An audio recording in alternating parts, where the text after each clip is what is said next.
Have you ever wondered how much silence a human being can endure before they break? I may not talking about a quiet room.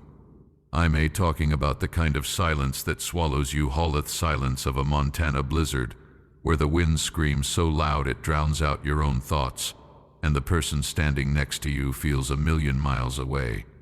Clara May Whitfield beat her fists against the locked door of her own home, until the skin on her knuckles split and stained the white wood red. She was screaming her little sister's name, but the snow just ate the sound. Nobody opened the door. And behind her, 6-year-old Lily had stopped crying 20 minutes ago. That was the terrifying part. Not the cold, not the dark, not the men who had thrown them out like garbage. It was the silence. Because Lily always cried when she was scared. If she was silent, it meant she was fading. This is a story about what happens when the law fails, when the protectors become the predators, and when 3 children are left to survive the impossible. If stories of survival and justice move you, make sure you hit that subscribe button, turn on notifications, and drop your city in the comments. I want to know where you're listening from tonight. The door to the Whitfield ranch house had been locked from the inside for 3 hours. Clara had spent every single minute of those 3 hours trying to get back in. She was 11 years old, but in the Montana Territory, age is just a number. Survival is the only metric that matters. She had tried the window first nailed shut. She tried the back door bolted. She had even thrown a rock through the kitchen glass, slicing her hand open on the sill as she tried to climb through. And what did she find? She found Dale Pwitt standing there, arms crossed, face flat as a frozen lake. He didn't yell. He didn't look angry. He just looked indifferent. "Get out," Ed said. "This is our house," Shed screamed back. He didn't argue. He just picked her up by the back of her coat, carried her to the front door, and set her down in the snow like she was a piece of furniture he was moving to the curb. Then he turned the lock. That was 3 hours ago. Now she stood in the dark. Snow was coming down hard, erasing the world around them. Beside her was Tommy, 9 years old, blood drying above his eye where he'd thrown himself at Pwitt and gotten shoved into a doorframe for his trouble. And 10 feet away lay Lily, wrapped in the single thin blanket they had managed to grab. Lily had stopped crying. Clara knelt beside her sister. She pressed her palm to Lily's cheek. It was cold. Not cool cold, like stone. "Lily, look at me." Lily's eyes opened. They were blue, slow, and unfocused. "I'm sleepy, Clara. I know you are. But you can't sleep. Do you hear me? You cannot sleep right now." "Why not?" Clara had read enough of her late father's medical almanac to know exactly why not. Hypothermia doesn't hurt at the end. It lies to you. It tells you you're warm. It tells you to close your eyes. She wasn't going to say that out loud. "Because I need you awake," Clara said, her voice trembling for the first time. "I need you to help me think." Lily blinked, trusting her sister completely. "Okay." Clara stood up and looked at Tommy. He was standing straight, jaw set, breathing through his nose. He was trying so hard not to cry because their father had told him once that a Whitfield man doesn't run. And in Tommy's 9-year-old logic, crying was a form of running. "We have to move," Clara said. "Where?" Tommy asked. "Northridge, Mallister's place." Tommy's eyes widened slightly. "That's 4 miles. In this? I know what it is, Tommy." Her voice snapped, sharp and fractured. She took a breath, softening her tone. She couldn't afford for him to shut down. "It's the only place. Hargrove owns everything else in this valley. You know that." Tommy was quiet for a second. He looked at the snow, then at his little sister. He bent down and picked Lily up without being asked, hoisting her onto his back. "Then we go," he said. They went. Clara gave Lily her coat somewhere around the 2nd mile. She didn't make a speech about it. She just stopped, stripped it off, tucked it around Lily's legs, and kept walking. The cold hit her like a physical blow, a fist to the chest. She breathed through it. Tommy saw it, but he didn't say a word. He just shifted Lily higher on his back and set his jaw harder. If he looked at his sister shivering in her dress, he would lose the thread of composure he was holding on to. They were halfway up the north ridge when Lily went completely still. Clara. Just that. Just her name. Tommy's voice cracked. Clara turned.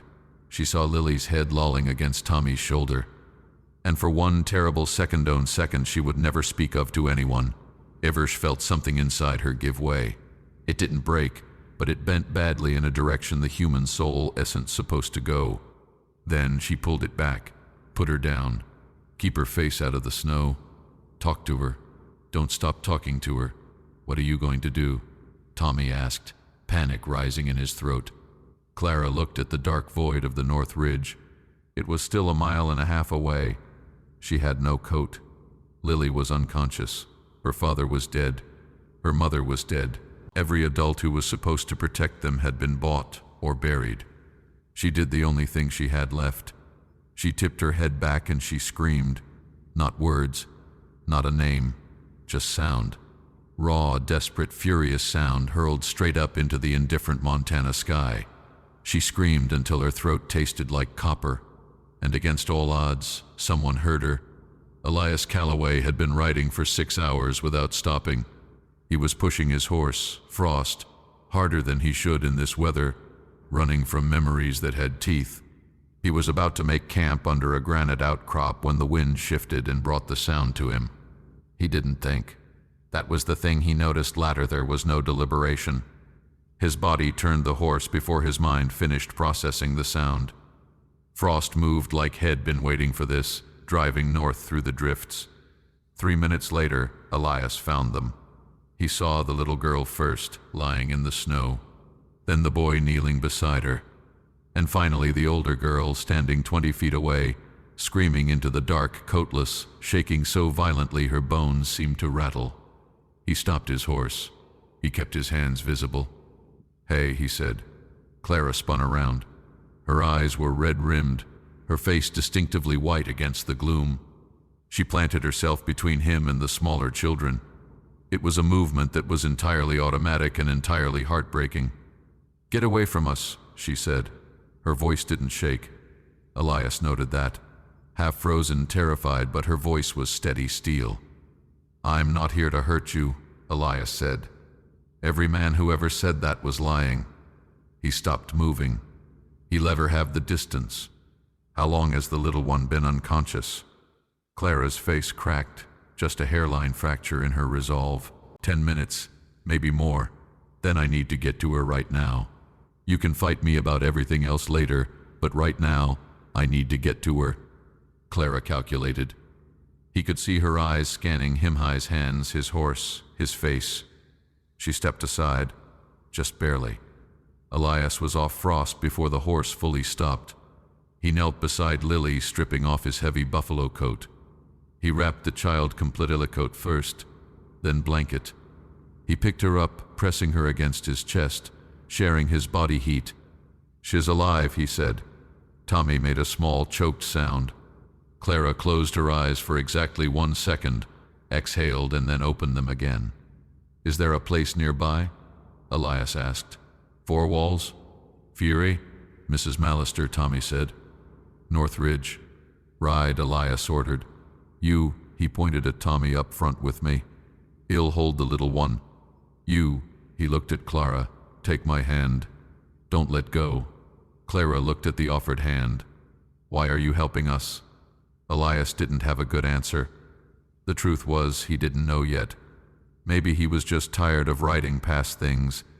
Because she needed help 10 minutes ago, and you've been out of time since before I got here. "Take my hand." She took it. Her grip was cold, tight, and desperate. They made it to Ruth Mallister's door in 20 minutes. Ruth opened it with a shotgun in one hand before Elias could even knock. She saw the Whitfield children, and the gun was gone, replaced by efficiency. Heated bricks, warm water, flannel. She worked with the speed of a woman who had saved lives before. An hour later, the room was warm. Lily was asleep by the fire, breathing steadily. Tommy was pretending he wasn't exhausted. Clara stood by the hearth, watching Elias. "The Whitfield children don't have anyone," Ruth said, handing Elias a cup of coffee. It was a statement, not a question. Father died in October, Tommy said. Mother last year. Mr. Hargrove put us out tonight. Hargrove sent Pewitt, Ruth asked. Pewitt locked the door himself, Clara said flatly. He waited until dark to do it. The brutality of that hung in the room. Waiting until dark in a Montana winter wasn't an eviction. It was an execution. How did you find them? Ruth asked Elias. Heard her screaming. I wasn't screaming at anyone, Clara said quickly, defensive. I know, Elias said gently. Lily stirred on the cot. Clara was there in a heartbeat. Right here. Lily's eyes drifted around the room, settling on Elias. You brought us inside. Yes, Mom. She studied him with the uncomfortably clear gaze of a child. You look like someone who lost something. The room went quiet. Even the fire seemed to stop crackling. Lily, Tommy hissed. He does, she insisted. It's the same look Clara gets when she thinks no one is watching. She looked at Elias. What did you lose? Elias looked at this 6-year-old girl, wrapped in flannel, alive because of a scream in the dark. He could have lied. He could have brushed it off. Instead, he said, my family. Lily's face softened. I'm sorry. We lost ours too. She paused. Does it stop hurting? Elias looked at his hands. It changes. It doesn't go away, but it changes into something you can carry. Lily nodded, satisfied with the honesty. Okay. Later, over food, the truth came out. Victor Hargrove held the note on the Whitfield land. He claimed foreclosure. But then Clara dropped the bombshell. There's something you should know, she said, looking at Elias. Father filed 2 deeds. Everyone knows about the bank note. But there's a second deed. A homestead claim he filed 4 years before the note existed. It's recorded in the Territorial Land Office in Helena. The silence in the room was heavy. If that deed is valid, Elias said slowly, then Hargrove's lien is worthless. Homestead claims supersede banknotes. Father said a woman ought to know the legal side of things, Clara said. He told me because I think he knew something might happen to him. Helena is 4 days away, Elias said. Hargrove controls the sheriff. He controls the local judge. But Helena is federal territory. We have to get to Helena, Tommy said. Hargrove will know we're gone by morning, Clara added. Pewitt will track us. Elias looked at the 3 of them, ragged, traumatized, but unbreakable. He'll get you to Helena. You promise? Lily asked from her cot. Elias Calloway, former deputy U.S. Marshal, a man who hadn't made a promise in 4 years because promises were heavy things to carry, looked at her. Yeah, I promise. They left before dawn. They couldn't take the main road. Pewitt would be watching it. Ruth sketched them a mop timber route through the mountains, crossing a river, then over a high pass. It was dangerous terrain in good weather. In a blizzard, it was suicidal, but it was the only way. By midday, they reached the river. It wasn't frozen solid. A dark, churning channel of water cut through the center of the ice. We can't cross here, Tommy said, looking at the black water. Upstream, Elias said. The bend freezes tighter. They found a crossing point, but the ice was singing that low, groaning sound that tells you it's fighting to hold the weight. Elias took the horse across first, alone. Then he came back for the girls. Tommy, Elias said, you carry Lily. I'm right behind you. Tommy hoisted his sister onto his back. He stepped out onto the ice. He was halfway across when a crack echoed like a gunshot. A fracture line shot out from under his boot. Tommy froze. He looked down into the black water waiting beneath the ice. Don't look down. Elias' voice was calm, commanding. Look at me, Tommy. Walk to me, it's cracking, Tommy whispered. I know. Walk. It's okay, Tommy, Lily whispered in his ear. I'm not scared. I am, Tommy muttered, but he took a step, then another. He walked off that ice and onto the bank, his legs shaking so hard he almost collapsed. You did good, Elias said. The ice cracked, Tommy said, breathless. The ice cracked and you kept walking. That's the only part that matters. They camped in a rock shelter that night. Elias knew Pewitt was behind them. He had seen the lantern light in the valley below. The man was a professional tracker. He wouldn't give up.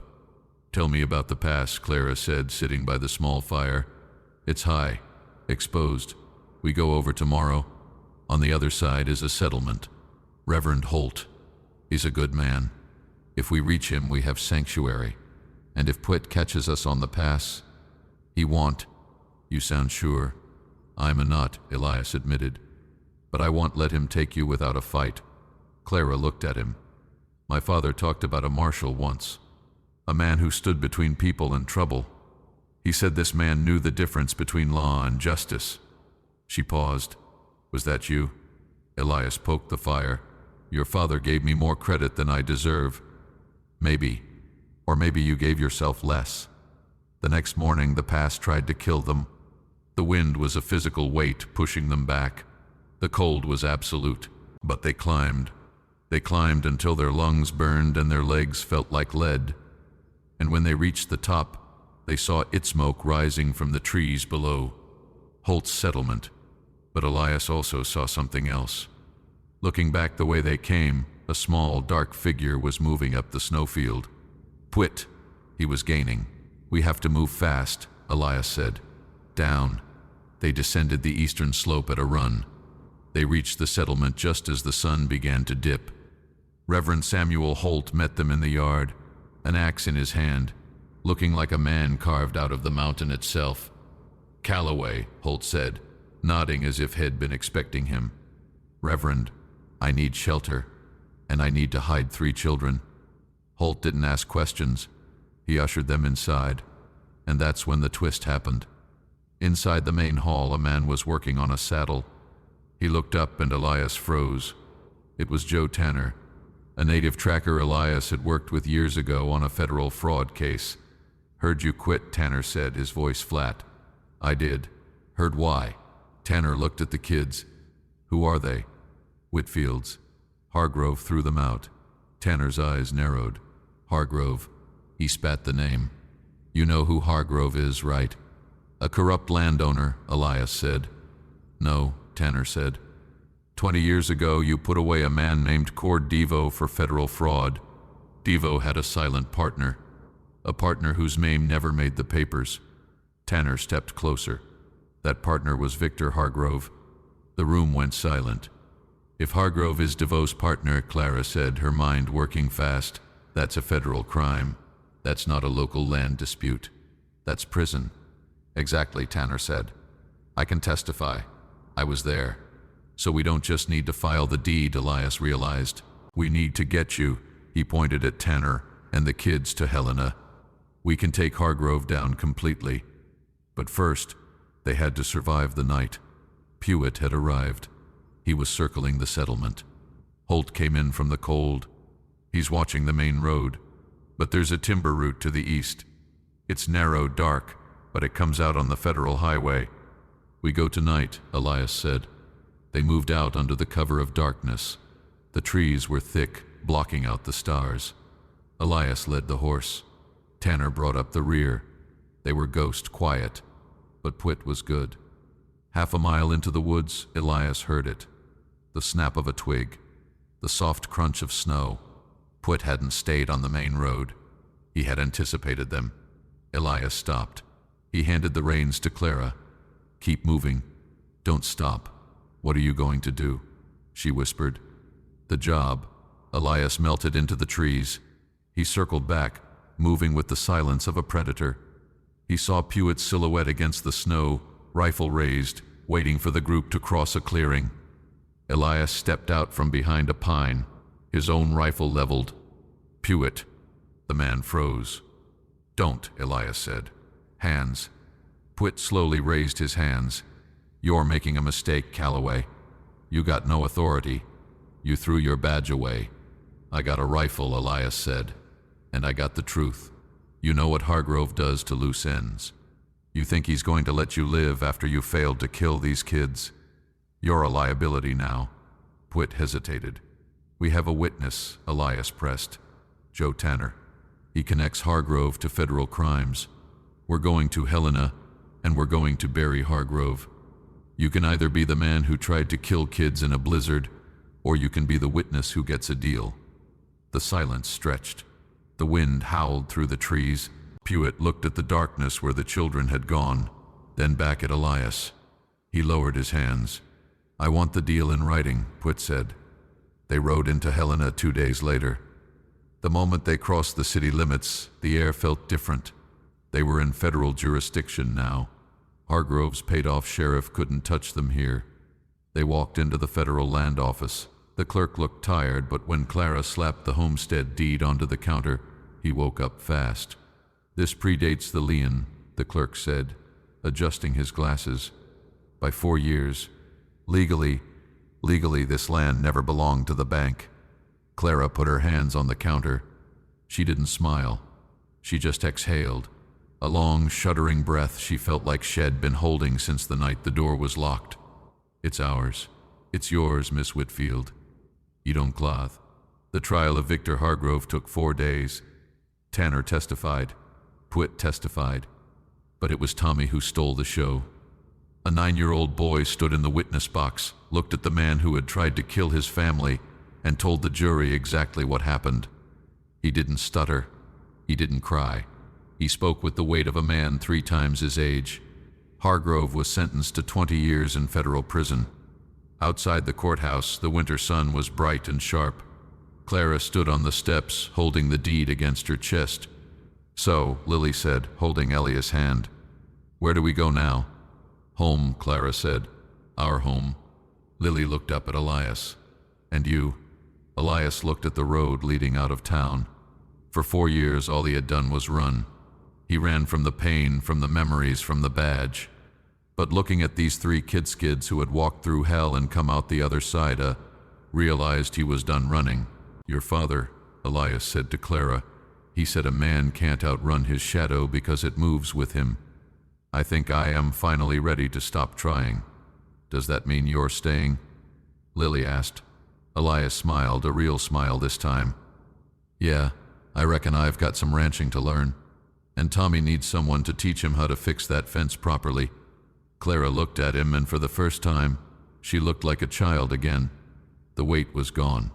"Good," she said, "because we have a lot of work to do. They say you can't choose your family, but sometimes, in the darkest winters, family is the people who refuse to leave you in the cold." Elias Calloway rode into a storm looking for nothing, and he found everything. If this story kept you on the edge of your seat, smash that like button. It helps more than you know. Subscribe for more stories from the frontier, and let me know in the comments what would you have done if you were in that cabin when the door was locked. I'll see you in the next one.